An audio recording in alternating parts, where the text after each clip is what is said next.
লুকমান হাকিমের বাদশা বন্ধুর স্ত্রী যখন বিশাল বড় আকৃতির সাপ ধারণ কইরা পানির নিচে চলে যায়, আর লেজটা ধরে রাখছে বাদশা লুকমান হাকিমের বাদশা বন্ধুর লেজ খানা ধরে রাখছে। হযরত লুকমান হাকিম তার ব্যাগ থেকে থলে থেকে কিছু ঔষধ মেডিসিন বের করলেন। যেই মেডিসিনটা বাদশা বন্ধুর স্ত্রী যে এখন সাপ অবস্থায় আছে সাপের লেজের মধ্যে লাগায়া দিছে। লেজে লাগায়া দেওয়ার সঙ্গে সঙ্গে ওই পরীটা জিনটা আস্তে আস্তে মোমের মতো গইলা তিনি দুনিয়া থেকে বিদায় হয়ে গেছে। লুকমান হাকিমের বাদশা বন্ধুটাকে লুকমান হাকিমের উসিলায় এই জিন সাপ রাক্ষসী জিন থেকে আল্লাহ হেফাজত করেছেন। যেরকম সুবহানাল্লাহ। লুকমান হাকিমের বাদশা বন্ধু সেখানে সময় কাটাচ্ছেন, ঘুরছেন। হঠাৎ করে মানুষের চলার আওয়াজ তিনি শুনতে পাইলেন। ওনার হঠাৎ নজরে চলে আসছে সুন্দরী একটা মেয়ে, মনে হয় জঙ্গলের ভিতরে আছে। দেখতে অনেক সুন্দরী, জান্নাতি হুরের মতো চেহারা। হঠাৎ ওনার নজরে পড়ে গেছে, আওয়াজ তিনি শুনতে পাইছেন। তিনি আওয়াজ শুই না উনি সামনের দিকে আগায়। আর মানুষের মতো দেখতে এমন সুন্দরী মহিলাটা, জান্নাতের হুরের মতো চেহারাওয়ালা, পরীর মতো চেহারাওয়ালা মহিলাটা একটা গাছের আড়ালে, ঝুপড়ির আড়ালে লুকায় গেল। লুকমান হাকিমের বাদশা বন্ধু সাতাকে ডাকলেন। সে ডাক দিয়া কয়, আমি আপনার সামনে আসতে পারবো না। কয়, কেন আসতে পারবা না? কয়, আপনার সামনে পর্দার সহিত আসতে গেলে যে কাপড় চোপড়ের প্রয়োজন, আমার শরীরে সেই কাপড় চোপড় নাই। আমি তো জঙ্গলে বসবাস করি, আমার শরীরে কোনো কাপড় চোপড় নাই। লুকমান হাকিমের বাদশা বন্ধু ডাক দিয়া কয়, আমার শরীরে কাপড় চোপড় আছে, পাশাপাশি আমার একটা পাগড়িও আছে। আমার মাথায় যে বিশাল বড় পাগড়িটা আছে এটা তোমাকে যদি আমি দিয়ে দেই তাহলে তোমার সতর ডাকতে পারবা, পুরো শরীরটা ঢাইকা ফেলতে পারবা। এবার লুকমান হাকিমের বাদশা বন্ধু মাথার পাগড়িটা হইলা লম্বা কাপড়টা সেই মহিলাটাকে ঢিল মাইরা সামনে দিয়া দিলে। এবার মহিলাটা শরীর কাপড় চোপড় শাড়ির মতো পেঁচায়া, পাগড়িটাকে শাড়ির মতো শরীরে পেঁচায়া বাদশার সামনে হাজির হয়ে গেলে। বাদশা দেখা ডাক দিয়া কয়, তোমাকে আমার অনেক পছন্দ হয়েছে। বাদশা ডাক দিয়া কয়, তুমি দেখতে অনেক সুন্দর, তুমি জঙ্গলে কেন থাকো? চলো আমার সঙ্গে রাজপ্রাসাদে, প্রয়োজনে আমি তোমাকে বিবাহ করে নেব, তুমি রাজরানী হয়ে সেখানে থাকবা, অসুবিধা নাই।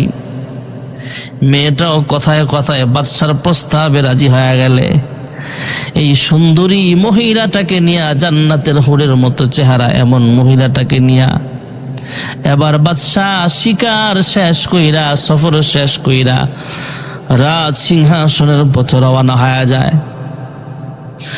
বিবাহ শাদী কইরা জীবন যাপন করতেছে। ভাইয়ারা আমার, লম্বা চূড়া সময়, কয়েক মাস সময় পার হওয়ার পর বাদশা বুঝতে পারছেন ওনার রাজ সিংহাসনে একটু ঝামেলা হচ্ছে। বিভিন্ন ঝামেলা হলে, সমস্যা হলে লুকমান হাকিমের কথা মনে পড়ে যায়। আমাদের সমাজেও দেখবেন, আমরা যতক্ষণ সুখে থাকি, যতক্ষণ টাকা পয়সা বেশি পকেটে থাকে, তখন আল্লাহ নবীর কথা আমাদের স্মরণ হয় না। আল্লাহ এবং রাসূলের কথা আমাদের স্মরণটা কম হয়। আমরা যখন বিপদে পড়িয়া যাই তখনই আল্লাহ এবং তার নবীর কথা আমাদের স্মরণটা বেশি হয়। আমাদের মুসল্লিরা দেখবেন যখন সুখে থাকবে তখন ইমাম সাহেবের খবর নেয় না, কিন্তু যখনই কোনো বিপদের সম্মুখীন হয়ে যায় তখন ইমাম সাহেবকে স্মরণ করে, হুজুর আমার জন্য দোয়া করবেন, বিপদে আছি। বাদশার রাজ সিংহাসন সহ বাদশার রাজ প্রাসাদে বিভিন্ন অস্বাভাবিক ঘটনা যখন ঘটতে শুরু হয়ে গেল, তিনি আবার লুকমান হাকিমকে চিঠি লিখলেন। লুকমান হাকিম ও বাদশা বন্ধুর চিঠি পায়া রাজ সিংহাসনের পথে রওনা হয়ে যায়। ওনার ইচ্ছা বহুদিন পরে আমার বাদশা বন্ধুর রাজ সিংহাসনে আমাকে ইনভাইট করা হয়েছে, দাওয়াত দেওয়া হয়েছে। উনি অনেক দিন পরে বাদশার সঙ্গে দেখা হবে, বন্ধুর সঙ্গে দেখা হবে, উনি আবেগ নিয়ে সিংহাসনের দিকে রওনা হয়ে যায়। এদিক দিয়ে বাদশা বন্ধুটা ওনার সমস্যার কারণেই তো বন্ধুটাকে ডাকছে লুকমান হাকিমকে। পাশাপাশি অনেক দিন পর লুকমান হাকিম বন্ধুর সঙ্গে দেখা হবে, এই জন্য তিনিও লুকমান হাকিমকে স্বাগত জানানোর জন্য, ওয়েলকাম জানানোর জন্য লুকমান হাকিম ওনার বন্ধু লুকমান হাকিমকে সংবর্ধনা জানাইবার জন্য উনি অপেক্ষায় আছেন।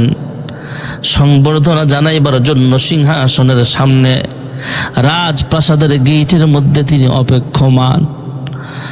হযরত লুকমান হাকিম যখন সিংহাসনের এরিয়ায় ঢুকলেন, বাদশার রাজমহলের গেট দিয়া যখন ঢুকতেছে, বাদশা মহোদয় ওনাকে ফুলের মালা দিয়া বরণ করিয়া নিলেন, বুকে জড়ালেন, সালাম বিনিময়ের পর মোয়ানাকা করলেন, সালাম মুসাফা মোয়ানাকা করলেন, জড়িয়া ধইরা অনেক দিন পর দেখা, একজন আরেকজনকে দেখে হাসে খুশি হয়ে গেল। এবার লুকমান হাকিমের বাদশা বন্ধু রাজমহলে ওনাকে ইনভাইট করে যখন ঢুকালেন, দুই বন্ধু পাশাপাশি জয়িকা কথাবার্তা বলতেছেন, চলাফেরা করতেছেন, বিভিন্ন সমস্যার কথা ওনাকে শোনালেন। চলাফেরা কথাবার্তার ফাঁকে এক পর্যায়ে বাদশাহ যে জঙ্গল থেকে উঠে আইনা একটা মেয়েকে বিবাহ করেছেন, সুন্দরী মেয়েকে বিবাহ করেছেন, তথা এই রাজমহলের রানী যিনি আছেন ওনার সামনে পড়িয়া যায় লুকমান হাকিম। লুকমান হাকিম হঠাৎ করে ওনার চেহারার সম্মুখীন হয়ে যায়, কারণ আসলেই তো এই মেয়েটা কোনো মানুষ নয়। হঠাৎ চোখের সামনে যখন পড়িয়া যায়, বাদশার স্ত্রী তিনি রাগান্বিত হয়ে যায় লুকমান হাকিমকে দেখা। বাদশাকে ডাক দিয়া কয়, এই লোকটাকে আপনি এখানে কেন আনলেন? এখানে তাকে কেন আনলেন? হযরতে লুকমান হাকিম আলাইহিস সালাতু ওয়াস সালাম তিনিও এই মহিলাটাকে দেখে আশ্চর্য হয়ে বাদশার কাছে জানতে চায়, হে বন্ধু, তুমি নাকি সুন্দরী একটা মেয়েকে বিবাহ করেছো শুনেছিলাম, এটাই তোমার স্ত্রী নাকি? কয় হ্যাঁ। কবে তবে তোমার বিবাহ করার আগে আমার সঙ্গে পরামর্শ করার দরকার ছিল। সৎসঙ্গ স্বর্গবাস, অসৎসঙ্গ সর্বনাশ। ভালো বন্ধুর কাছে ভালো পরামর্শ পাওয়া যায়। বাদশা ডাক দিয়া কয়, হ্যাঁ লুকমান হাকিম বন্ধু, আমার ভুল হয়ে গেছে। আসলে বিবাহ করার আগে কোনো ভালো মানুষের সঙ্গে পরামর্শ করা উচিত, যাতে এই মেয়েটা ধার্মিক কিনা ভালো কিনা সেই দিকে লক্ষ্য কইরা তারপরে বিবাহ করা যায়, সেই চিন্তা ভাবনা করে তারপরে আমাদের কি বিবাহের কাজে সামনে আগানো উচিত। যাই হোক, লুকমান হাকিম বললেন, হ্যাঁ দোস্ত আমার, তুমি আমার সঙ্গে পরামর্শ ব্যতীত বিবাহ করেছো, এটা তোমার ভুল হয়ে গেছে। তবে তোমাকে একটা কথা বলি, তুমি যে এই মেয়েটাকে বিবাহ শাদী করেছ, এই মেয়েটা কিন্তু মানুষ নয়, এটা কিন্তু একটা জিন, এটা একটা রাক্ষসী মহিলা, জিন্নাতের মধ্যে একটা পরী। হে বাদশা, হে আমার দোস্ত, শোনো, তোমার স্ত্রী কিন্তু কোনো মানুষ নয়, এটা কিন্তু জিন্নাতের মধ্যে একটা রাক্ষসী জিন, এটা কিন্তু পরীদের মধ্যে একটা পরী জিন, মহিলা জিন। তুমি বুঝতে পারো নাই, এই জন্য তোমার রাজ সিংহাসনে কয়দিন পর পর একটা গুরু হারায়া যায়, কয়দিন পর পর এটা হারায়া যায়, সেটা হারায়া যায়। অস্বাভাবিক অনেক ঘটনা তোমার রাজমহলে ঘটতে আছে। তোমার স্ত্রী যদি তোমার এই রাজ সিংহাসনে যতদিন থাকবে, ততদিন কিন্তু তোমার এই রাজমহলে অশান্তি যাবে না। অস্বাভাবিক ঘটনা ঘটতেই থাকবে একের পর এক। তবে এখনই কিন্তু তোমার স্ত্রীকে বাদশার রাজমহল থেকে এইভাবে সরানো যাবে না। তখন সময় মতো তোমাকে বলবো, তখনই কিন্তু তাকে সেইভাবে আমার পরামর্শ অনুযায়ী তোমাকে কাজ করতে হবে। বাদশা বন্ধু ডাক দিয়া কয়, হ্যাঁ লুকমান হাকিম দোস্ত আমার স্ত্রী মানুষ নয়, এটা একটা জিন, আমি কিভাবে বুঝবো, পরীক্ষা কিভাবে করব? লুকমান হাকিম শিখায়া দিলেন, হ্যাঁ দোস্ত আমার, তুমি বাদশাহ যখন ঘুমায়া যাবা, তোমার রুমের ভিতরে কোনো পানি উপস্থিত রাখবা না, দরজা লাগায়া দিবা, জানালা লাগায়া দিবা, সবকিছু লাগায়া দিবা। ঘরের ভিতরে গ্লাসে, জগে, কলসিতে, বোতলে কোথাও পানি রাখবা না। হঠাৎ গভীর রজনীতে তোমার বিবিকে বলবে, হ্যাঁ বিবি আমার, আমাকে এক গ্লাস পানি খাওয়াও। তখনই তুমি বুঝতে পারবা তোমার স্ত্রী জিন নাকি মানুষ, সেটা তুমি টের পেয়ে যাইবা। এই কথা বলে বাদশার দরবার থেকে লুকমান হাকিম চলিয়া গেলেন। দোস্ত, যখন সময় হবে তখন আবার আমি আসব। বাদশাহ রাত্রে বেলায় ঘুমাচ্ছেন, আরাম করতেছেন, বিবিকে নিয়ে সময় কাটাচ্ছেন। গভীর রাত্রে হঠাৎ করে বিবিরে ডাক দেয়া কয়, হ্যাঁ বিবি আমার পিপাসা লাগছে, আমার একটু পানি খাওয়াও, এক গ্লাস পানি খাওয়াও।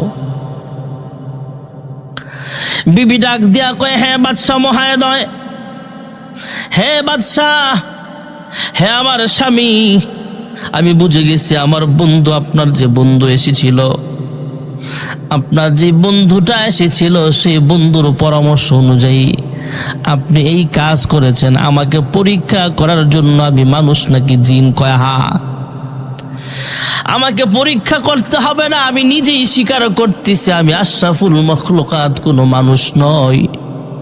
আপনি যাকে এইভাবে মানুষ মনে কইরা রাজরানী বানায় রাখছেন, আমি কোনো মানুষ নই, আমি একটা জিন, আমি একটা পরী মহিলা জিন, আমি জঙ্গলে বসবাস করতাম।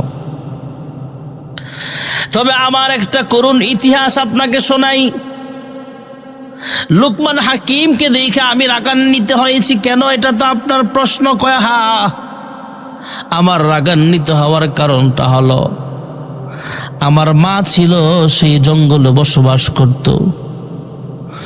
আমার মা আমার চাইতে অনেক বয়সেও বড় ছিল, আরো ভয়ঙ্কর একটা জিন ছিল আমার মা। আমার মা একদিন রাস্তা অতিবাহিত হইতেছেন, জঙ্গলের ভিতরে বিভিন্ন কাজ করতেছেন। আমার মা পাওয়ারফুল একটা জিন ছিল। আর লুকমান হাকিম জঙ্গলে গিয়েছিল বিভিন্ন গাছগাছালির ঔষধ কেনা সংগ্রহ করার জন্য, বিভিন্ন পাতা লতা, বিভিন্ন ফল মূল সেখান থেকে নিয়ে আসার জন্য, ঔষধি পাতা লতা আনার জন্য গিয়েছিল। আমার মা সেখান দিয়ে অতিক্রম করতেছিলেন, বিভিন্ন কারণে লম্বা চূড়া সময় বিস্তারিত শোনালেন। এক পর্যায়ে আমার মার উপরে এই লুকমান হাকিম কিছু ঔষধ ছুঁড়ে মারলেন, গাছগাছালি ছুঁড়ে মারল। এক পর্যায়ে আমার মা অসুস্থ অবস্থায় দুনিয়া থেকে বিদায় হয়ে গেল। লুকমান হাকিম আমার মাকে রাইখা সেখান থেকে চলিয়া যায়। লুকমান হাকিম মনে করছে এই দৃশ্য বুঝি কেউ দেখে নাই, আমি কিন্তু আড়াল থেকে এই দৃশ্যটা দেখেছিলাম। আমার মার শরীরে এমন ঔষধ ছিটা মারছে, যে ঔষধ, যে গাছগাছালি ছিটা মারার কারণে, লাগায়া দেওয়ার কারণে আমার মা দুনিয়া থেকে বিদায় হয়ে গিয়েছিল। সেখান থেকে আমি লুকমান হাকিমকে চিনতে পেরেছি। বিস্তারিত ঘটনা স্বামীর কাছে যখন খুলে বললেন, বাদশা কিচ্ছু বলে নাই। পরবর্তীতে চুপে চুপে লুকমান হাকিমের সঙ্গে তিনি আবার দেখা করলেন, পরামর্শ চাইলেন। হ্যাঁ বন্ধু লুকমান হাকিম, কি করা যায় বলো, আমার রাজ সিংহাসনটাকে বিভিন্ন বিপদ আপদ থেকে বাঁচাতে তো হবে। লুকমান হাকিম পরামর্শ দিলেন, হ্যাঁ বাদশাহ মহোদয়, হ্যাঁ দোস্ত আমার, তোমার এই বিবিটাকে এমনি এমনি সরানো তোমার সম্ভব হবে না, আমি যেভাবে বলি সেভাবে তোমাকে সরাতে হবে। কয় তুমি পরামর্শ দাও। কয়েকদিন পর আমরা সফরে বের হব, আমি যে তোমাদের সঙ্গে সফরে যাব এই কথা তোমাকে বলার দরকার নাই। আমরা সফরে যাব, কোথায় যাব, কিভাবে যাব আমি সিলেক্ট করব, শুধু ডেট ফিক্সড করো তুমি। তোমাকে প্রস্তুতি নেওয়া লাগবে, আমরা সাগর পাড়ি দেব, সাগরে একটা নৌকার প্রয়োজন হবে। এমন একটা নৌকা বানাইবা যেই নৌকা পানিতে ভাসবে কিন্তু ডুববে না, নৌকা উল্টে গেল ডুববে না, ধইরা আমরা সাঁতার কাইটা কাইটা কিনারে চলে আসতে পারবো। এমন কাঠ পাওয়া যায় যেই কাঠ বেসে যায়। আমাদের দেশের অনেক নৌকা এমন আছে, নৌকা ডুবে গেলে নৌকাটাও পানির তলে চলে যায়, বেসে থাকে না। আবার কাঠের অনেক নৌকা এমন আছে যে নৌকাটা উল্টে গেলেও এটা পানির নিচে ডুবে যায় না, ভেসে থাকে। লুকমান হাকিম পরামর্শ দিলেন, এমন কাঠ দিয়া বানাইবা, এমন বেত দিয়া বানাইবা যে এগুলা পানির উপরে ভেসে থাকে। এমন ভাবে শর্ত হলো নৌকাটা ভেসে থাকতে হবে, যাতে নৌকা ডুবে গেল তুমি আমি নৌকায় ধইরা আমরা বেশে বেশে চলতে পারি, কিনারায় চলে আসতে পারি। ভাষা নৌকার ভিতরে ধইরা ধইরা কলা গাছ যেভাবে ভাষায় ভাষায় আমরা সাঁতার কাটি, সেইভাবে সাঁতার কাটতে কাটতেও যাতে আমরা কিনারায় পৌঁছতে পারি সেইভাবে বানাতে হবে। কয়েকদিন পর্যন্ত কর্মচারীরা সেই নৌকাটা বানালেন। নৌকা বানানো কমপ্লিট হয়ে গেলে আবার ডেট ফিক্সড করা হলো, অমুক ডেটে আমরা রওনা হয়ে যাব। খাবার দাবার সঙ্গে নিয়ে লুকমান হাকিম সহ তারা রওনা হয়ে যায়। সাগরের মধ্যে বিশাল বড় গভীর সমুদ্রে রওনা হলেন। ভাসমান নৌকা দিয়ে এরা এক জায়গা থেকে আরেক জায়গার পথে রওনা হয়ে গেল। কয়েক ঘন্টা সাগর পাড়ি দেওয়ার পর, সাগরের মাঝখানে যাওয়ার পর লুকমান হাকিম বন্ধুকে ডাক দেয়া কয়, হ্যাঁ বন্ধু, এই সাগরের কিন্তু কোনো তলা পাওয়া যায় না, খুঁজে পাওয়া যায় না। এই গভীর সমুদ্রে নিচের মধ্যে কোনো মাটি পাওয়া যায় না, নিচে কি আছে কেউ জানে না, আল্লাহ ভালো জানেন। বৈজ্ঞানিকরা ক্যামেরা পাঠায়াও এখানে কোনো কিছু বের করতে পারে না। লুকমান হাকিম যখন বললেন এই সাগরের সমুদ্রের কোনো তলা পাওয়া যায় না, নিচ পাওয়া যায় না, পুকুরের তো তলা আছে, নদীর তো তলা আছে, কিন্তু সাগরের কোনো তলা খুঁজে পাওয়া যায় না। লুকমান হাকিমের বন্ধু আশ্চর্য হ্যাঁ বলেন, আসলেই কি এমন নাকি? কয় হ্যাঁ। এই কথা শুই না বাদশার স্ত্রী রানী ডাক দিয়া কয়, সেই জিন পরি ডাক দিয়া কয়, রাক্ষসী মহিলা ডাক দিয়া কয়, হ্যাঁ স্বামী আমার, এই সাগরের সমুদ্রের কিনারা আছে কিন্তু তলা আছে কিনা, ওই পার আছে কিনা, কিনারা আছে কিনা সেটা দেখার জন্য আমাকে সুযোগ দেন। এই সাগরের তলা মাটি আছে কিনা সেটা দেখার জন্য আমাকে একটু সুযোগ করিয়া দেন। বাদশা ডাক দেয়া কয়, কিভাবে সুযোগ করে দেব বলো? রানী ডাক দেয়া কয়, বাদশা মহোদয়, হ্যাঁ আমার প্রাণের স্বামী গো, আমি বিশাল বড় একটা লম্বা সাপের আকৃতি ধারণ করব। বিশাল বড় একটা সাপের আকৃতি ধারণ করার পর আপনি আমার লেজে ধরে রাখবেন, আমি সাপ আস্তে আস্তে নিচের দিকে চলে যাব। যখন শেষ গন্তব্য পর্যন্ত পৌঁছবো আপনি তো আমার লেজে ধরে রাখবেন, আপনি লেজ দিয়ে টান দিবেন, আমি উপরের দিকে আস্তে আস্তে উঠিয়া যাব। বাদশা রাজি হয়ে গেলেন, লুকমান হাকিম রাজি হয়ে গেলেন। লুকমান হাকিমের বাদশা বন্ধুর স্ত্রী যখন, এই জিন যখন, পরীটা যখন, রাক্ষসী জিন যখন, রাক্ষসী বউ যখন বিশাল বড় আকৃতির সাপ ধারণ কইরা পানির নিচে চলে যায়, আর লেজটা ধরে রাখছে বাদশা, লুকমান হাকিমের বাদশা বন্ধু লেজ খানা ধরে রাখছে। হযরত লুকমান হাকিম তার ব্যাগ থেকে, থলে থেকে কিছু ঔষধ মেডিসিন বের করলেন। যেই মেডিসিনটা বাদশা বন্ধুর স্ত্রী যে এখন সাপ অবস্থায় আছে, সাপের লেজের মধ্যে লাগায়া দিছে। লেজে লাগায়া দেওয়ার সঙ্গে সঙ্গে ওই পরীটা, জিনটা আস্তে আস্তে মোমের মতো গইলা তিনি দুনিয়া থেকে বিদায় হয়ে গেছে। লুকমান হাকিমের বাদশা বন্ধুটাকে লুকমান হাকিমের উসিলায় এই জিন সাপ, রাক্ষসী জিন থেকে আল্লাহ হেফাজত করেছেন। জোরে কোন সুবহানাল্লাহ। এজন্যে সৎসঙ্গ স্বর্গবাস, অসৎসঙ্গ সর্বনাশ। ওই বন্ধুটা তো ভালো বন্ধু, যে বন্ধুটা লুকমান হাকিমকে বন্ধু বানাতে পারছে। আমরাও ভালো মানুষকে বন্ধু বানাইলে আমাদের জীবনেও বিভিন্ন সমস্যার মোকাবেলায় এই ভালো বন্ধুটা ভালো পরামর্শই আমাদেরকে দিবে। হযরতে লুকমান হাকিম ওনার বন্ধুদের যেমন নসিহত করতেন, মানুষকে যেভাবে নসিহত করতেন, লুকমান হাকিম ওনার সন্তানদেরকেও নসিহত করতেন। আল্লাহর হাবিবের জামানায় আল্লাহর নবীর একজন দুশমন, নাম ছিল তার ওলীদ।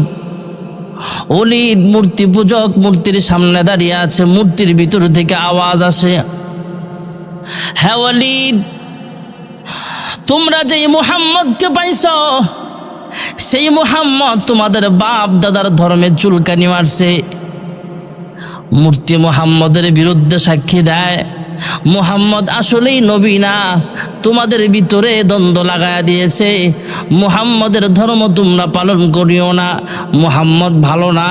এই কথা বলতে বলতে ওলীদ খুশিতে অনেক আত্মহারা হয়ে গেল। ওলীদ অনেক খুশি হয়ে গেল। সে চিল্লায় চিল্লায় বলে, আমাদের মূর্তি পূজা এতদিন পর্যন্ত সার্থক হয়েছে। কয় কারণ কি? কয় কারণ হলো মূর্তি কোনোদিন কথা বলে না, আজকে দেখি মুহাম্মদের বিরুদ্ধে মূর্তিটাও সাক্ষী দিল। মূর্তির ভিতর থেকে আওয়াজ আসছে, মুহাম্মদ নাকি সত্য নবী না, মুহাম্মদ আমাদের বাপ দাদার ধর্ম ত্যাগ করার কথা বলে। মুহাম্মদ মূর্তির বিরুদ্ধে আওয়াজ করে, মুহাম্মদ ভাইয়ে ভাইয়ে দ্বন্দ্ব লাগায়া দেয়, বাপ সন্তানের মধ্যে দ্বন্দ্ব লাগায়া দেয়। মুহাম্মদ আমাদের বিরুদ্ধে ঝগড়া বিবাদ সৃষ্টি করে দিয়েছে, তোমরা মুহাম্মদকে মাইলো না। এই বলে বলে মূর্তির ভিতর থেকে এই আওয়াজগুলো আসতেছে। এই কথা শুনে ওলীদ দোকানের সামনে গেলেন, চৌরাস্তার মোড়ে গেলেন, শতে শতে মানুষ জমা করে ফেললেন। এই শোনো, আমরা যে মূর্তি পূজা করি, মূর্তি পূজাটা আমাদের জন্য সার্থক। কারণ হলো আমরা যেমন মুহাম্মদের বিরুদ্ধে কথা বলতেছি, মূর্তি কোনোদিন মুহাম্মদের বিরুদ্ধে কথা বলে না। আজকে দেখেছি আমার মূর্তি মুহাম্মদের বিরুদ্ধে কথা বলতেছে। এই সুবর্ণ সুযোগ আমাদের কাজে লাগাতে হবে। মুহাম্মদ মিথ্যা নবীর দাবিদার, এটা প্রমাণ করার জন্য মূর্তির সামনে নিয়ে আসা হোক। আসার পরে মুহাম্মদের সামনে যদি মূর্তি কথা বলে মুহাম্মদের বিরুদ্ধে, তাহলে আমরা সাকসেসফুল হয়ে যাব, মুহাম্মদ কামিয়াব হতে পারবে না, আমরা কামিয়াব হয়ে যাব। মূর্তি মুহাম্মদের বিরুদ্ধে সাক্ষী দিয়া দিবে। এই কথা বলার পর ভাইরা আমার, মুহাম্মদুর রাসূলুল্লাহ সাল্লাল্লাহু আলাইহি ওয়াসাল্লামকে দাওয়াত দিয়ে আনলেন, আইনা মূর্তির সামনে দাঁড় করায় দিলেন।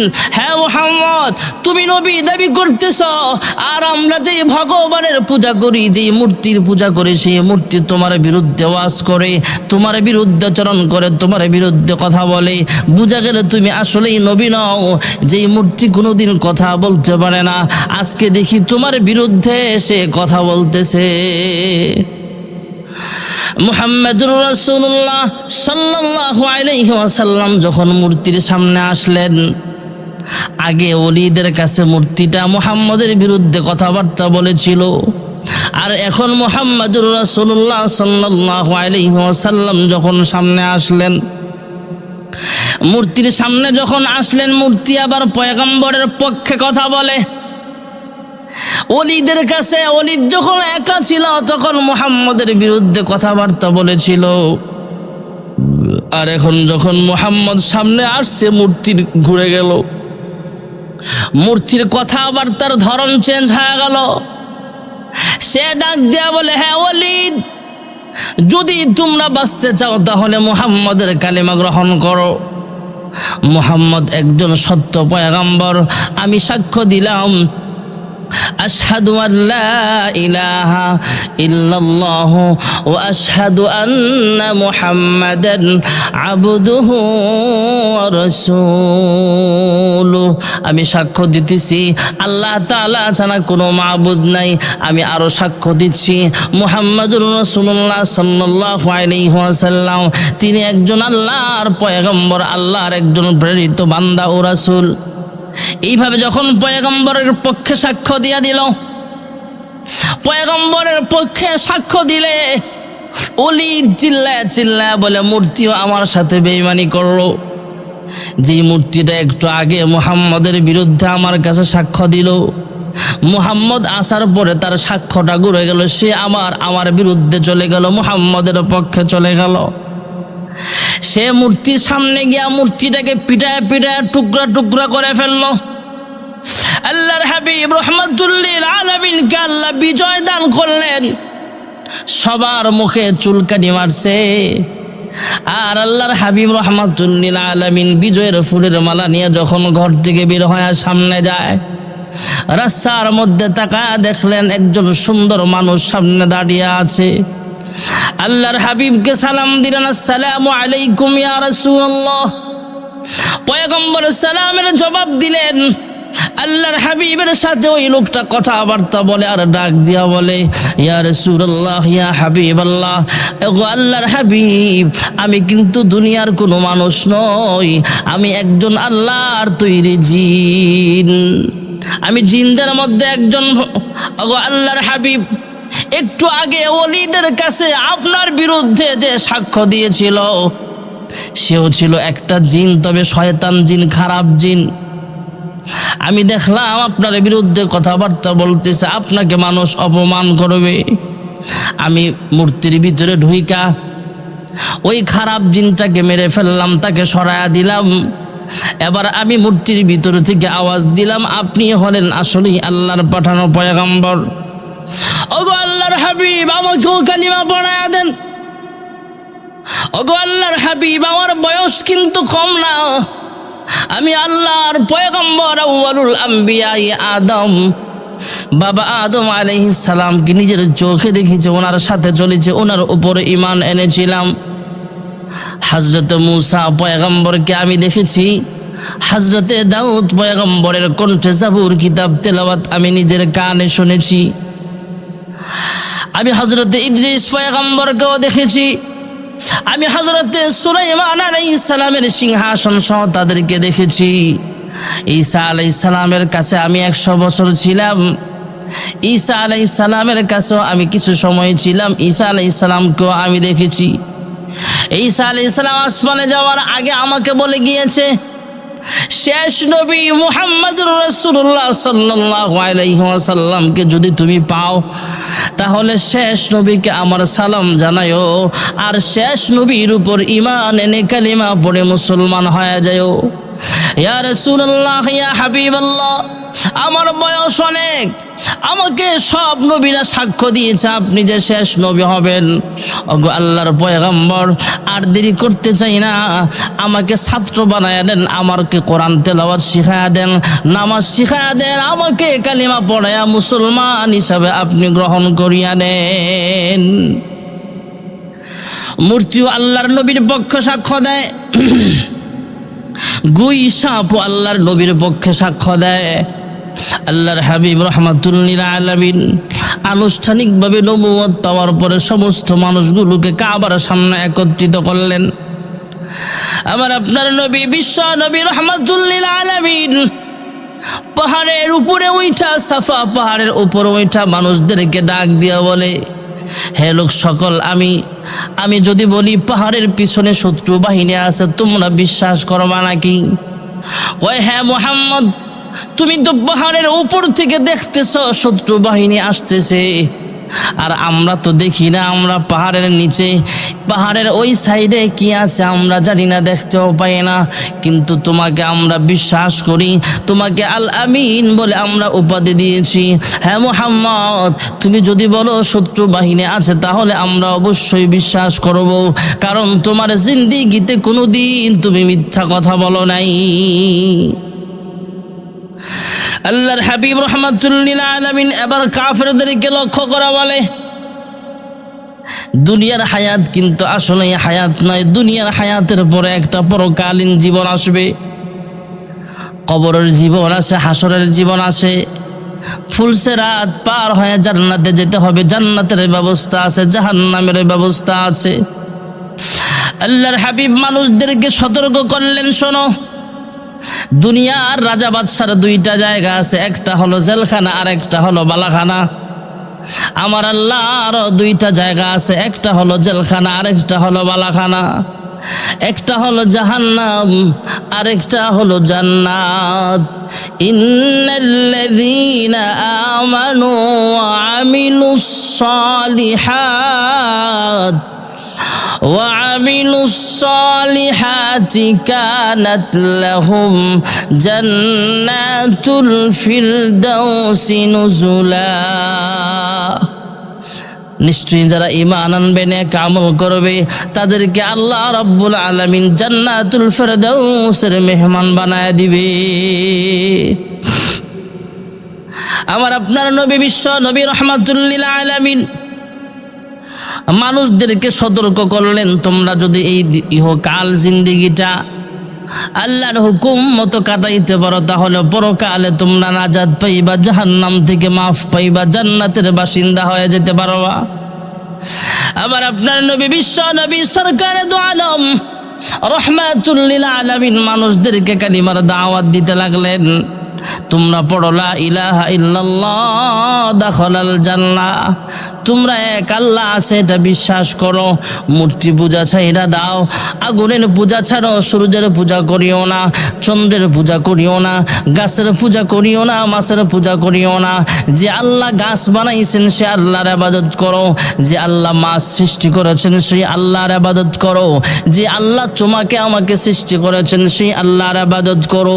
হে লোক সকল, যে আল্লাহ পাহাড় বানিয়েছেন সেই আল্লাহর ইবাদত করো, যে আল্লাহ আসমান সৃষ্টি করেছেন সেই আল্লাহর ইবাদত করো, যে আল্লাহ জমিনটাকে বিছানা হিসেবে বানিয়েছেন সেই আল্লাহর ইবাদত করো, যে আল্লাহ রিজিকের মালিক, যে আল্লাহ হায়াতের মালিক, যে আল্লাহ আমাদের মরণ দেওয়ার মালিক। আল্লাযী খালাকাল মাউতা ওয়াল হায়াতা লিয়াবলুয়াকুম আইয়ুকুম আহসানু আমালা وهو العزيز الغفور। যে আল্লাহ হায়াতের মালিক, যে আল্লাহ তাআলা হলো মরণ দেওয়ার মালিক, যে আল্লাহ তোমার আমার রিজিক দেনওয়ালা, যে আল্লাহ আসমান বানাইছেন, জমিন বানাইছেন, সব কিছুর নিজাম যে আল্লাহ ঠিক রাখেন, সেই আল্লাহর ইবাদত করো। এবারে কাফের বেঈমানরা পয়গম্বরের বিরুদ্ধে চলে গেল। আলিহাযা জামাআতানা, হে মুহাম্মদ তুমি কি আমাদেরকে এখানে একত্রিত করেছ মূর্তি পূজার বিরুদ্ধে কথা বলার জন্য বুঝি? এই জন্যই বুঝি তুমি আমাদেরকে একত্রিত করেছ এখানে? হে মুহাম্মদ, আমরা বাপ দাদার ধর্ম ত্যাগ করতে পারবো না, তোমার সাথে বেঈমানি করতে পারবো, তোমাকে আমরা মানি না। আল্লাহ কি চাইলেন? আল্লাহ চাইলে তো মক্কার ভিতরে সবচাইতে ধনী মানুষটাকে ইমানদার বানাতে পারতো, মক্কার সবচাইতে ধনী মানুষটাকে নবী বানাতে পারতো। তোমার মতো এতিম মুহাম্মদকে আল্লাহ কেন নবী বানালেন? আল্লাহর হাবিব রাহমাতুল লিল আলামিন মক্কার মানুষগুলোকে কালিমার দাওয়াত দেয়, মানুষগুলো পয়গম্বরের পক্ষে কথা না বলে বিপক্ষে চলিয়া যায়। উল্টা আল্লাহর হাবিব রাহমাতুল লিল আলামিনের বিরুদ্ধাচরণ করে কাফির বেঈমানেরা আল্লাহর হাবিবকে কষ্ট দেয়। আল্লাহর হাবিব রাহমাতুল লিল আলামিন আল্লাহর হুকুমে তায়েফ গেলেন ইসলাম প্রচার করার জন্য। তায়েফবাসীরা পয়গম্বরকে কষ্ট দেয়, আল্লাহর হাবিব রাহমাতুল লিল আলামিনকে পাথর মারে, ছোট্ট ছোট বাচ্চাদেরকে পিছনে লেলায়া দিলেন, মুহাম্মদ পাগল।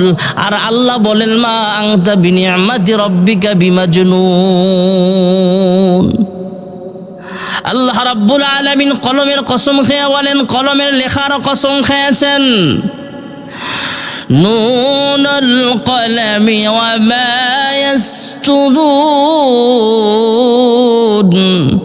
মা আনতা বিনিআমাতি রাব্বিকা বিমাজনুন।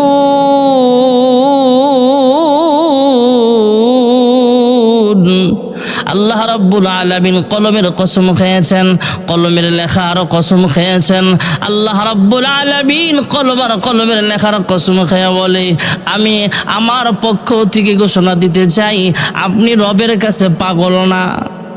ভাইরা আমার, বন্ধুরা আমার, আসলেই পয়গম্বর পাগল ছিলেন না, কিন্তু আল্লাহর হাবিব তায়েফের ধনাঢ্য মানুষদেরকে কালিমার দাওয়াত দেওয়ার জন্য সেখানে যায় বলে, হে তায়েফের বাসিন্দারা, তোমরা তো আমাকে ভালো করে চিনো, আমি মক্কার মানুষ। হালিমাতুস সাদিয়ার দুধ পান করেছি ছোট্টবেলায়। আমার দুধমা হালিমার দেশে আমি এসেছিলাম ছোট্ট সময়ে, তোমাদের সাথে সময় কাটিয়েছি। আল্লাহ রাব্বুল আলামিন আদম পয়গম্বরের কাছে যেমন জিবরাইল আমিনকে পাঠিয়েছিলেন, আমার কাছেও জিবরাইল আমিনকে পাঠিয়েছেন। আল্লাহ যেমন মুসা পয়গম্বরের কাছে তাওরাত নাজিল করেছেন, আল্লাহ যেমন ইনজিল নাজিল করেছেন ঈসা পয়গম্বরের কাছে, আল্লাহ জাবুর নাজিল করেছেন দাউদ নবীর কাছে, আমার কাছেও আল্লাহ রাব্বুল আলামিন আল্লাহর কালাম কোরআন নাজিল করতেছেন। অতএব আমাকে মুসলমান, তোমরা মুসলমান হয়ে যাও, তোমরা ইমানদার হয়ে যাও, আমাকে নবী হিসাবে মানো, এক আল্লাহর গোলামি করো, তাহলে তোমরা সাকসেসফুল হয়ে যাইবা। তায়েফের বাসিন্দারা পয়গম্বরকে দূর দূর করে তাড়ায়া দিল, তায়েফবাসীরা পয়গম্বরকে কষ্ট দিল। ছোট ছোট বাচ্চাদেরকে লেলায়া দিলেন যে মুহাম্মদ পাগল হয়ে গেছে, পাগল মনে করে ছোট্ট বাচ্চারা আল্লাহর হাবিবের গায়ে পাথর মারে। পাথরের আঘাত সইতে না পেরে পয়গম্বর জ্ঞান হারায়া জমিনে পড়ে যায়। জ্ঞান ফিরে আসলে আল্লাহর হাবিব রাহমাতুল্লিল আলামিনের কাছে জিবরাইল আমিনের আগমন ঘটে গেল। জিবরাইল আমিন আইসা বলে, ইয়া রাসূলুল্লাহ, ইয়া হাবিবাল্লাহ, আপনি শুধু অনুমতি দেন, আমার সাথে রহমতের ফেরেশতা আছে, আর আমার ক্ষমতাও কিন্তু কম নয়, আমার সাথে পাহাড়ের নিয়োজিত ফেরেশতারাও আছেন, আর আমি জিবরাইলের শক্তি আল্লাহ অনেক দিয়েছেন, যেটা আপনি ভালো করে জানেন। আপনি শুধু অনুমতি দেন, তায়েফবাসীদেরকে পাহাড় উল্টায়া পাহাড়ের নিচে ধুলির সাজ করে দেব, তাদেরকে ধ্বংস করে দেওয়া হবে, তাদের ঘর বাড়ি সহ সমস্ত মানুষগুলোকে পাহাড় উল্টায়া চাপা মেরে দুনিয়া থেকে বিদায় করে দেওয়া হবে। আল্লাহর হাবিব রাহমাতুল্লিল আলামিন সেদিন জিবরাইল আমিনকে ডাক দিয়া বলে, হ্যাঁ ভাই জিবরাইল, আপনি যদি তাদেরকে ধ্বংস করিয়া দেন, তাহলে পরবর্তীতে কে কালেমাওয়ালা হবে? ওরা যদিও আমাকে চিনতে পারে না, যদিও আমাকে বুঝতে পারে না, কিন্তু তাদের সন্তানেরা তো কালিমাওয়ালা হতে পারে।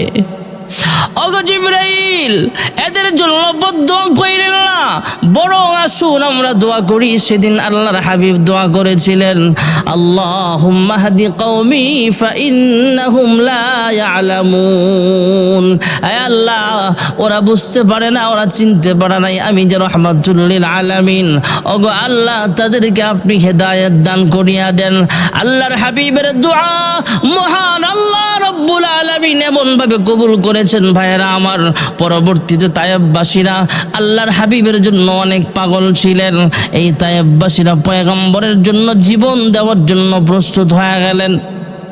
তায়েফের মধ্যে ভাইয়েরা আমার, বন্ধুরা আমার, তায়েফবাসীরা পয়গম্বরকে অনেক কষ্ট দিত। আল্লাহর হাবিবের কয়েকজন সাহাবী একটা মসজিদের ভিতরে বসে আল্লাহর কালাম পড়তেছেন, তাসবিহ তাহলিল পাঠ করতেছেন, আমল করতেছেন, দাওয়াত তাবলীগের মেহনত কাজ করতেছেন। কাফের বেঈমানরা আইসা চতুর্পাশে ঘেরাও করে ফেললেন। মুসলমানরা জানে না, চতুর্পাশে চুরি করে সেখানে আগুন লাগায়া দিছে। আগুন লাগাইলে কি হবে? সে আগুন দ্বারা মসজিদ জ্বলতে পারে নাই। মুসলমানদেরকে মহান আল্লাহ রাব্বুল আলামিন সে আগুন থেকে আল্লাহ রাব্বুল আলামিন হেফাজত করে দিয়েছেন। তায়েফে পয়গম্বর কষ্ট করেছেন ভাইয়ারা আমার, আল্লাহর হাবিবের রক্ত ঝরেছেন। আল্লাহর হাবিব রাহমাতুল লিল আলামিন রাস্তা দিয়া গেলে একজন বৃদ্ধা মহিলা ছিল। ওই বৃদ্ধা মহিলা পয়গম্বরের রাস্তায় কাটা বিছায়া রাখতো। আল্লাহর হাবিব রাহমাতুল লিল আলামিন যখন সেই কাটার উপরে পা রাখবেন, বালুর উপরে কদম রাখবেন, বালুর নিচ থেকে আল্লাহ জবান খুলে দিয়েছেন, কাটার জবান। কাটা থেকে আওয়াজ আসে, ইয়া রাসূলুল্লাহ, ইয়া হাবিবাল্লাহ, ওগো আল্লাহর হাবিব, এখানে পা রাখবেন না, এখানে একজন কাটা রেখেছে। ওই বৃদ্ধা মহিলা দূর থেকে মুস্কি মুস্কি হাসে। আল্লাহর হাবিব মাটি সরায়া, বালু সরায়া সরায়া কাটাগুলো উঠায়া তারপরে সামনে যায়, আর সেই বৃদ্ধা মহিলা দূর থেকে তাকায়া তাকায়া মুস্কি মুস্কি হাসে। আল্লাহর হাবিব রাহমাতুল লিল আলামিন প্রতিদিন এইভাবে কাটা সরায়া সরায়া যায়। একদিন হঠাৎ করে দেখে রাস্তায় রাস্তায় কাটা নাই। খবর নিয়ে জানতে পারলেন মহিলাটা, বৃদ্ধা মহিলাটা অসুস্থ হয়ে পড়েছে। আল্লাহর হাবিব দুজাহানের সরদার রাহমাতুল লিল আলামিন মহিলার বাড়িতে চলে গেলেন, বুড়ির বাড়িতে চলে গেলেন। বুড়ি মা পয়গম্বরকে দেখে বলতেছে, হ্যাঁ মুহাম্মদ ইবনে আব্দুল্লাহ, আমি হলাম তোমার দুশমন, চরম পর্যায়ের একজন দুশমন আমি। কারণ তুমি রাস্তা দিয়ে হাঁটলে বড় বড় কাঁটা বিছায় রাখি, যাতে করে এই কাঁটা বিদ্ধ হয়ে তুমি রক্তাক্ত হও আর আমি খুশি হয়ে যাব, আমার মনটা ভালো লাগবে। কারণ তুমি মূর্তির বিরুদ্ধে কথা বলো, বাপ দাদার ধর্মের বিরুদ্ধে কথাবার্তা বলো।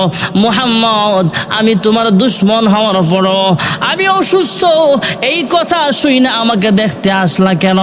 আল্লাহর হাবিব বললেন, মেহমানের মেহমানদারি করা তথা মেহমান কোন অসুস্থ রোগী যদি ভাইয়েরা আমার বন্ধুরা আমার মেহমানের মেহমানদারি করাও সুন্নত, আবার অসুস্থ রোগী যখন থাকবে তাকে দেখাশোনা করাও এটাও একটা সুন্নত।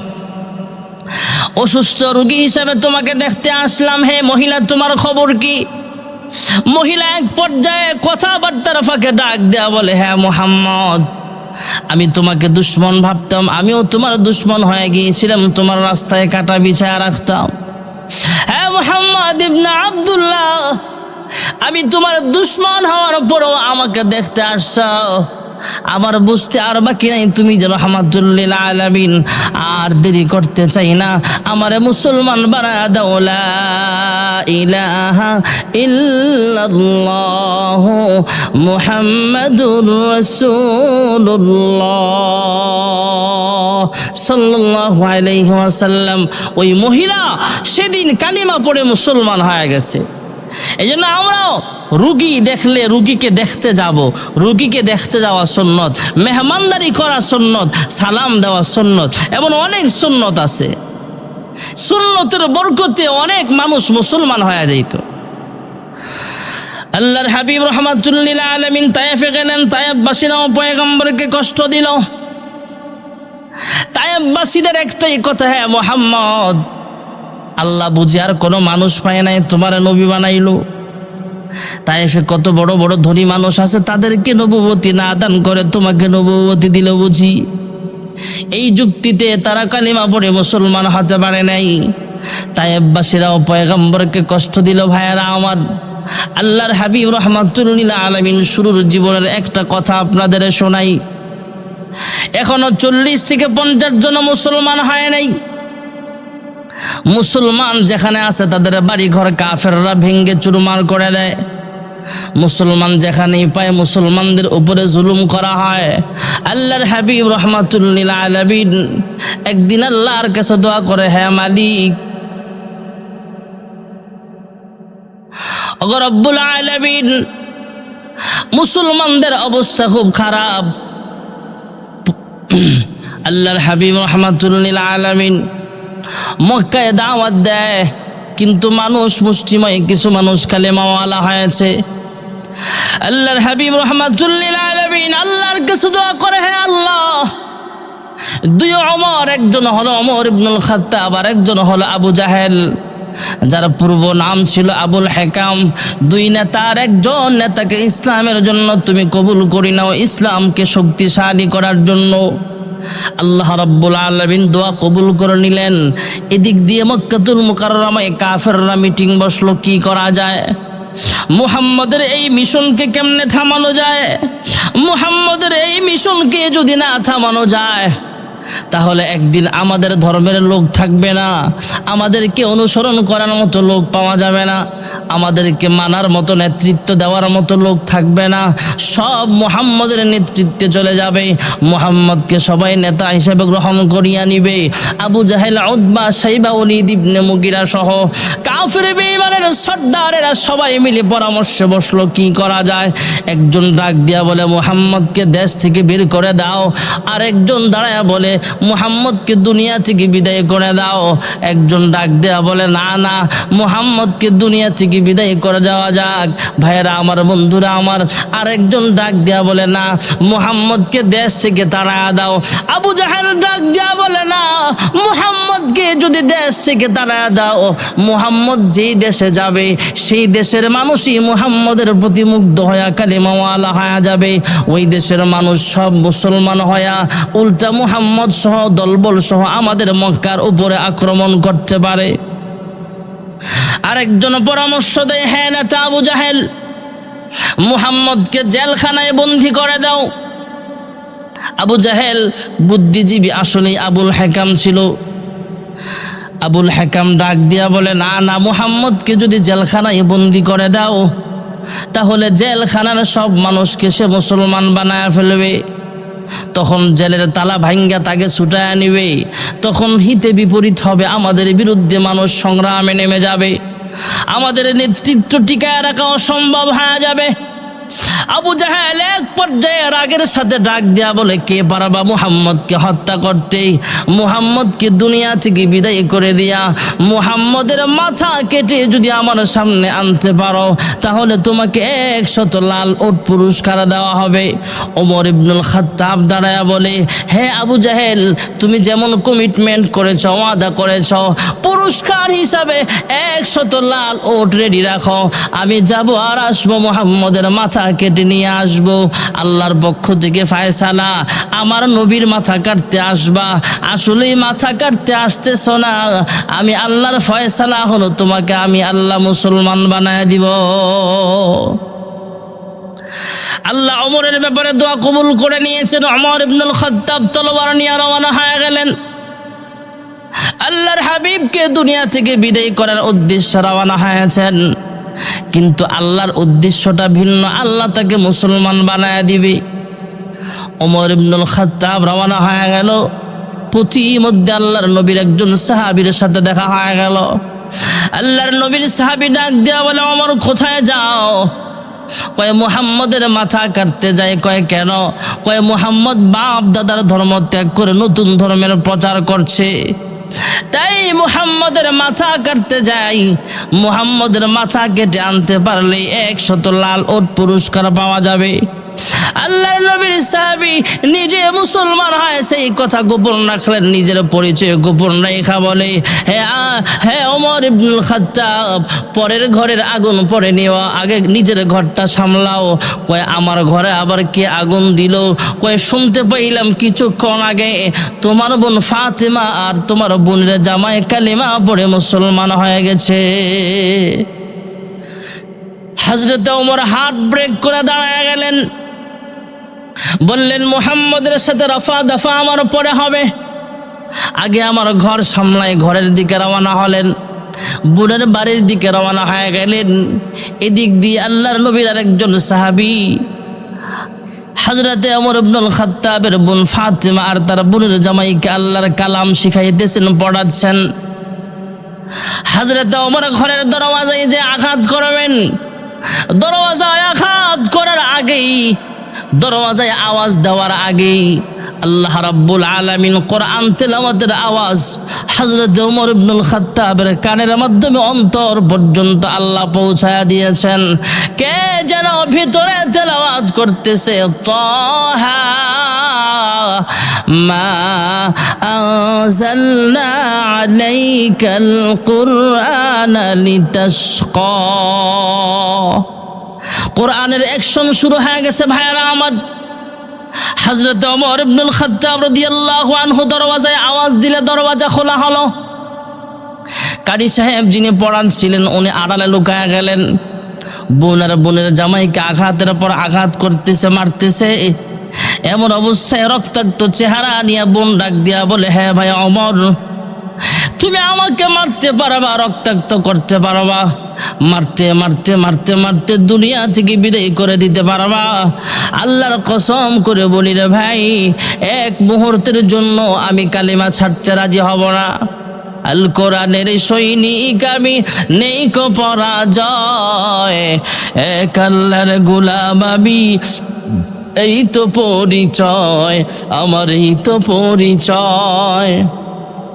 এই পৃথিবীর সবই নকল, এই পৃথিবীর সবই নকল, আসল কিছু নয়, এক আল্লাহর গোলাম আমি, এই তো পরিচয়, আমার এই তো পরিচয়।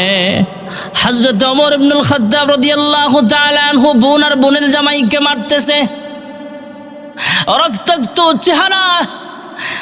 বোনের কথাগুলো শুই না এবার হযরত ওমর ইবনুল খাত্তাবের দিলটা আস্তে আস্তে নরম হয়ে গেল। এক পর্যায়ে ডাক দেয়া বলে, হ্যাঁ বোন, এত মারার পরও তুমি কালিমা ছাড়বা না কয় না? হ্যাঁ ভাই ওমর, তোমার শরীরে যেমন রক্ত আছে আমার শরীরেও কিন্তু রক্ত আছে। তুমি যেই মায়ের সন্তান আমিও কিন্তু সেই মায়ের সন্তান, তুমি যেই মায়ের দুধ পান করেছো আমিও কিন্তু সেই মায়ের দুধ পান করেছি। হে ভাই ওমর, তুমি আমাকে মারতে পারবা কিন্তু ধমক দিয়ে কোনো লাভ হবে না।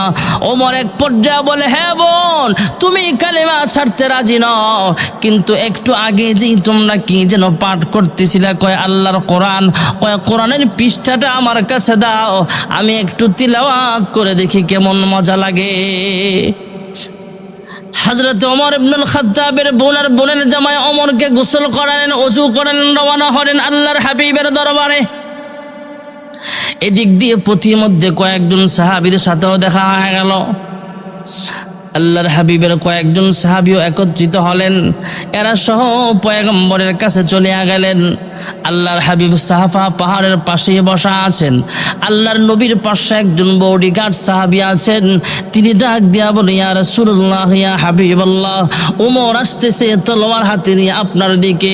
ওগো আল্লাহর হাবিব, ভয় পাবেন না, ওমর আয়েশা যদি কোনো উল্টাপাল্টা আচরণ করে তাহলে আমি ওমরের মোকাবেলায় একাই যথেষ্ট। আল্লাহর হাবিব ডাক দিয়া বলে, হ্যাঁ সাহাবী থামো, ওমরকে দেখে কেমন যেন মনে হচ্ছে, ওমরকে আসতে দাও। হযরত ওমর ইবনুল খাত্তাব রাদিয়াল্লাহু আনহু সামনে আসলেন। সামনে আসার পর আল্লাহর হাবিব রাহমাতুল্লিল আলামিন তাকে আবার কালিমার দাওয়াত দিলে ওমর ইবনুল খাত্তাব মুসলমান হয়ে গেলেন। মুসলমান হয়ে ডাক দিয়া বলে, ইয়া রাসূলুল্লাহ, ইয়া হাবিবাল্লাহ, কি চান? আমি ওমর আপনার মাথা কাটতে এসেছিলাম, আর এখন আমি আমার মাথাটাই আপনার নামে আমি কুরবানি করে দিতে রাজি আছি। ওগো আল্লাহর হাবিব, কি আমল আছে আমাকে বলেন। কয় আমরা যখন নামাজ পড়ব তুমিও আমাদের সাথে নামাজ পড়বা। কয় কোথায়? কয় মুসলমানের সংখ্যা যেহেতু কম, আমাদের ক্ষমতা পাওয়ার যেহেতু কম, তাই আমরা চুপে চুপে আমরা নামাজ পড়ি, ঘরোয়া পরিবেশে দাওয়াত দেই। হযরত ওমর ইবনুল খাত্তাব ডাক দেয়া বলে, ইয়া রাসূলুল্লাহ, ইয়া হাবিবাল্লাহ, ওগো আল্লাহর হাবিব, আপনি যদি চান আমাকে অনুমতি দেন। আপনি যদি চান এতদিন পর্যন্ত চুপে চুপে দাওয়াত দিতেন, চুপে চুপে মুসলমান বানিয়েছেন, চুপে চুপে নামাজ আদায় করেছেন, তেলাওয়াত করেছেন। ওগো আল্লাহর হাবিব, আমি ওমর মুসলমান হওয়ার পরও যদি চুপে চুপে নামাজ পড়তে হয় তাহলে আমি ওমর মুসলমান হয়ে কি লাভ হলো? চলেন মক্কাতুল মুকাররমায়, আপনার ইমামতিতে সাহাবায়ে কেরাম নামাজ আদায় করবে, আর আমি ওমর আপনাদের জন্য পাহারাদারির ব্যবস্থা করব।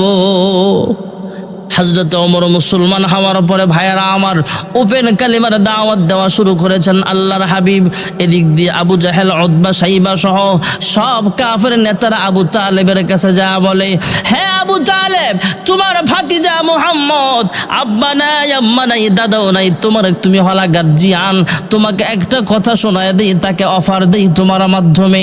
হ্যাঁ আবু তালেব, তোমার ভাতিজা মুহাম্মদ যদি মক্কার ক্ষমতা চায় সেই ক্ষমতাও দেওয়া হবে, মক্কায় সবচেয়ে সুন্দরী মেয়েটাকে বিবাহ করতে চাইলে সেটাও দেওয়া হবে, মক্কার মধ্যে সবচেয়ে বড় বাড়িওয়ালা হতে চাইলে সেই বাড়িটাও তার নামে ওয়াকফ করে দেওয়া হবে, সুন্দর গাড়ি বাড়ি চাইলে সেটাও দেওয়া হবে, সবচেয়ে ধনী হতে চাইলে সবাই মিলে তাকে আমরা ধনী বানায় দেব। তারপরও একটা শর্ত হলো, সে যেন কালিমা ছেড়ে দেয় তথা কালিমার দাওয়াত দেওয়া থেকে বন্ধ হয়। হয়, কালিমার দাওয়াত যেন না দেয়, মূর্তির বিরুদ্ধে যেন কথাবার্তা না বলে। আল্লাহর হাবিব রহমাতুল্লিল আলামিনের চাচা আবু তালেব মুহাম্মদুর রাসূলুল্লাহকে বলে, হ্যাঁ ভাতিজা, আমি তোমাকে অনেক ভালোবাসি, অনেক মহাব্বত করি। কাফেররা এই বলেছে, তুমি যদি চাও তোমাকে সবচাইতে ধনী বানায় দেওয়া হবে, সবচাইতে সম্মানের আসনটা তোমাকে দেওয়া হবে। হ্যাঁ মুহাম্মদ ভাতিজা শোনো, সবচাইতে সুন্দরী নারীটা তোমার কাছে বিবাহ দেওয়া হবে, তুমি সবচাইতে ভালো গাড়ি চাইলে সেটাও দেওয়া হবে, সবচাইতে বেশি পয়সাওয়ালা হতে চাইলে তোমাকে ধনী বানায় দেওয়া হবে। শুধু ব্যবধান হলো, শুধু কাজটা হলো, তুমি যেন মুহাম্মদ, হ্যাঁ মুহাম্মদ, হ্যাঁ ভাতিজা, তুমি যেন আল্লাহর দাওয়াত দেওয়া থেকে নিজেকে বিরত রাখো, মূর্তি পূজার বিরুদ্ধে বক্তব্য না দাও, এই শর্তে তোমাকে সব কিছু দেওয়া হবে। আল্লাহর হাবিব রহমাতুল্লিল আলামিন সেদিন বলেছিলেন, চাচা আপনিও যদি আমার বিরুদ্ধে চলে যান, আবু তালেব চাচা আর ভাতিজা হলেন মুহাম্মদুর রাসূলুল্লাহ সাল্লাল্লাহু আলাইহি ওয়াসাল্লাম। ভাতিজা আবার ডাক দিয়া বলে, হ্যাঁ চাচা আবু তালেব, আপনিও যদি আমার বিরুদ্ধাচরণ করেন, সব কাফেররা আমার বিরুদ্ধে চলে যায়, আর কাফের বেঈমানরা আমাকে ধনী বানাইবার চায়, সুন্দরী নারী বিবাহ দিতে চায়। হ্যাঁ চাচা গো, ওরা আমাকে সবচাইতে সম্মানের আসন দিতে চায়, আমাকে সবচাইতে ধনী বানায়া দিতে চায়। শুধু তাই নয় চাচা, ওরা যদি আমার এক হাতে চন্দ্র আর এক হাতের সূর্যটাও এনে দেয়, আল্লাহর কসম কালিমার দাওয়াত দেওয়া থেকে আমাকে নিজেকে 1 ইঞ্চি পরিমাণ পিছনে সরাতে পারবে না। এবার চাচা ডাক দিয়া বলে, হ্যাঁ ভাতিজা।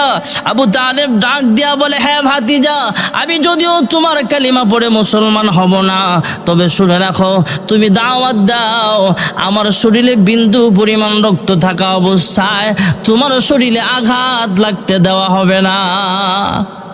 আল্লাহর হাবিব রহমাতুল্লিল আলামিন কালিমার দাওয়াত দেয়, কুলু লা ইলাহা ইল্লাল্লাহ তুফলিহুন।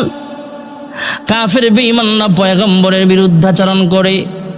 আল্লাহর হাবিবকে আল্লাহ রাব্বুল আলামিন বিভিন্ন জায়গায় জয় দান করেছেন। গাছ পয়গম্বরের কথা শুনতো, রাস্তা দিয়ে গেলে গাছ সালাম দিত, পাহাড়ের ভিতরে থেকে আওয়াজ আসতো, এগুলো হলো পয়গম্বরের মুজিজা। আল্লাহ রাব্বুল আলামিনের রুবুবিয়তের সীমানা যতটুকু, পয়গম্বর রহমত হিসাবে আল্লাহ পাঠিয়েছেন তার সীমানাও ততটুকু। রবের ব্যাপারে আল্লাহ রাব্বুল আলামিন বলেন, আলহামদুলিল্লাহি রাব্বিল আলামিন। আর রহমাতুল্লিল আলামিনের ব্যাপারে আল্লাহ অন্যত্র এক আয়াতে বলেন, ওয়ামা আরসালনাকা ইল্লা রাহমাতাল লিল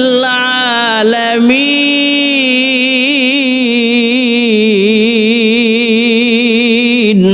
আল্লাহ হলেন রব্বুল আলামিন, আর আমাদের নবী হলো রহমাতুল লিল আলামিন। আল্লাহ রব্বুল আলামিন এই রহমাতুল লিল আলামিনের সুন্নত তরিকায় আল্লাহর বিধানগুলো মেনে কবর যাওয়ার তৌফিক এনায়েত করুন, আমিন। ওয়া আখিরু দাওয়ানা আনিল হামদুলিল্লাহি রাব্বিল আলামিন।